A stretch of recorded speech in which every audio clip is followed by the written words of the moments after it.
The Gay Awards was on last night, and I have officially converted. It's the truth. Into a homosexual. It's like that for every. Because, my God, this fucking game show awards.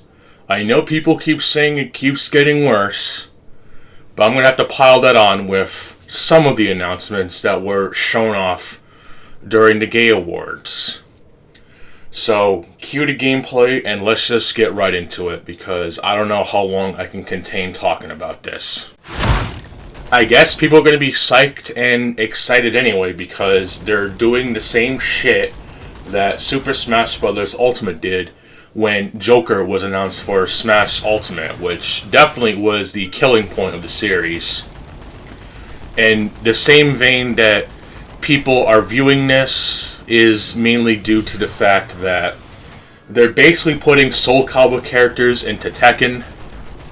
All I know is that the inevitable assault from Mr. Sparrow will no doubt be entertaining for at least a while, until either the character is not a valid zoner by his logic, or that the character is Dark Brain Easy Mode. Never would have happened in Tekken 7, even though there's literal famous clips of him saying this never would have happened in Tekken 6 or Tag Tournament 2. Some people speculate there was going to be Anna or Tifa, which if we would have gotten Anna Williams as DLC again, I would have been really fucking pissed. But I think this one takes more of that cake, and not the Anna Williams cake flavor, or even Tifa for all we know. Wink, wink. This is just fucking pointless. I don't know why people get excited over slop. Oh my God, I have to use words, Mr. Forfsnake. I'm so sorry. Yeah, fuck you. Just go watch Cartoon Cheese video talking about why Borderlands 3's story was just a massive cesspool of shit, and then come back and tell me if this game is worth being excited over. Also, fuck Tiny Tina. Or Tina, whatever. World's deadliest 13-year-old my ass. Seriously, if this was a fucking Japanese animated character, whatever, people be calling lolicons and pedophiles and all this shit. I'm not about to have that fucking autistic argument. Turok, the not return to first-person shooter, but rather the third-person co-op-centric Turok game with designs that look like they're from every other type of game in existence.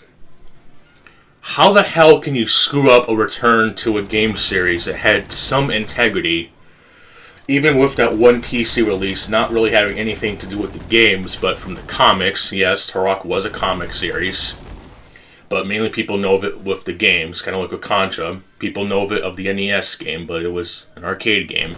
Shocking, I know. Probably why it's so fucking difficult.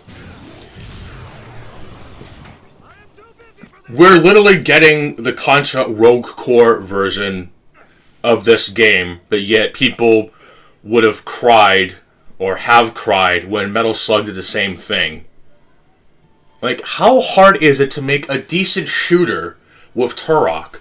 I mean, hell, Sun and Bone proved exactly that, yet people dismiss it because it was teased as a console-exclusive shooter. You know, fuck that. But you have a game literally copying Turok, mixing it with Doog Eternal, and yet you get a Turok game that's not even trying to rip off the very thing that was already being ripped off to begin with. I hate to use modern memes, but make it make sense. Seriously, you already had a winning formula with a game that copied Turok and Doog, and yet the official Turok game is anything but?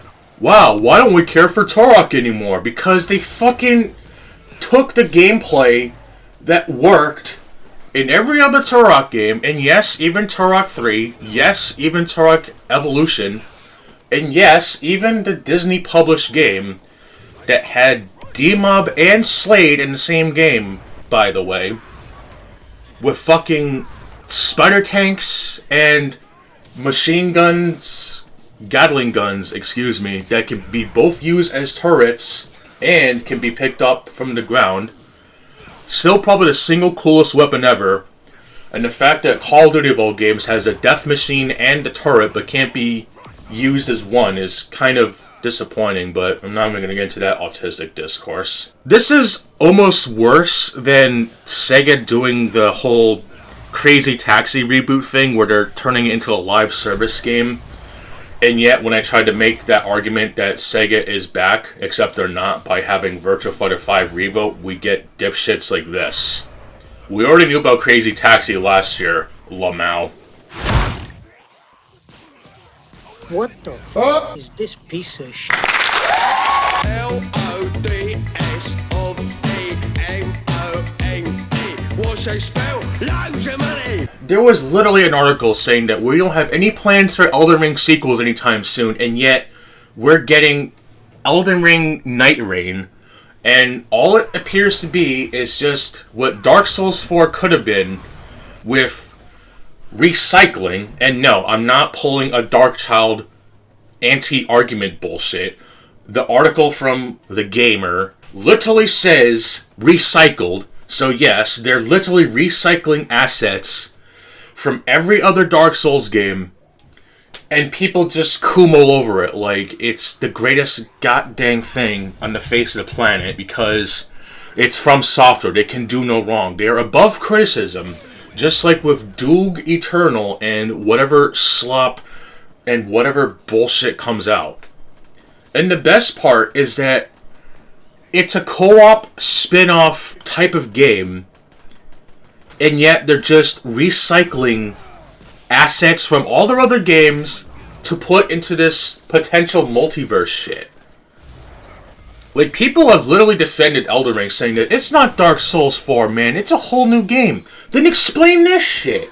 It's literally Elden Ring and Dark Souls, the coagulation, and yet people are gonna eat this up anyway because they grew up with fighting the Nameless King 500,000 fucking times with its two-phase bullshit, and even having... it's just a coagulation of what Warriors Orochi did, except it's probably gonna be even worse. Like, what the fuck? You're literally getting the Spinoff Slop that people detest because it's from software and using assets, literally assets. It's somehow going to be this miraculous change. Well, I'm sorry. I don't care if Elden Ring revigorated open world sandbox. It's still a homogenized open world sandbox that slightly gives Shadow of the Colossus a run for its fucking money. I've said this, and I'm going to say this again. I don't care if the game is linear or if it has a sandbox exploration to it, whatever. There are games I can enjoy that are linear from start to finish, but it has to be a decent roller coaster from start to finish. Because otherwise, what the hell is the point of playing it? I know this is an old example, but having recently played it, Ratchet Deadlock has the best gunplay in the series. Despite strangely having very limited ammo, encouraging you to use weapon swapping, having a weapon wheel. The game's difficulty literally having you die in like maybe 2 to 3 hits unless you're hop, skip, and jumping. Not necessarily in that order, but whatever. It must be a fucking reference. Oh, and combat arenas. You can't forget the combat arenas. Ratchet Deadlocked is a game, regardless of aforementioned comparisons, is a game that has non-stop action from start to finish and has decent gameplay through and through. Maybe a couple of things that might ruin it to the average person, but it doesn't ruin it enough to take away from the experience. Even Dark Souls 3, despite having pretty much the exact same level structure as Dark Souls 2 with no interconnected world design, if you've seen those game world charts, that's what literally Dark Souls 3's level design is like. But people get mad at Dark Souls 2 for doing it because it took away interconnected world design. Yet Salt and Sanctuary did it. You've dismissed the game by having pointless lore and gameplay that ripped off both Dark Souls and Castlevania. Salt and Sanctuary is godlike. Salt and Sacrifice is not so much, but that's another ordeal. Dark Souls 3 is kind of like Metroid Fusion in a way that the game is linear, but there's still plenty to explore. But with games like Elden Ring having a bloated sandbox, yeah, that's why people get sick of Ubislop and whatever game tries to go open world. Hell, you can even look at something like Metal Gear Solid 5. That game absolutely did not need to be fucking open world. But the less said about Kojima's Swan Song, the better. But yeah, I'm gonna get people being mad at me for bitching at Elden Ring again. But I think I have very good reason to when the gamer literally mentions the word recycling. So yeah, enjoy your Spinoff Slop. I'm gonna go back to playing something that's actually fucking fun. That is not Dark Souls. Demon Souls. The remake. Remaster, reimagining, the reboot, the reimagining, whatever the fuck this bullshit is supposed to be. I don't even fucking know anymore because people don't know what the fuck the difference between reimagining, remake, blah, blah, blah, blah, blah.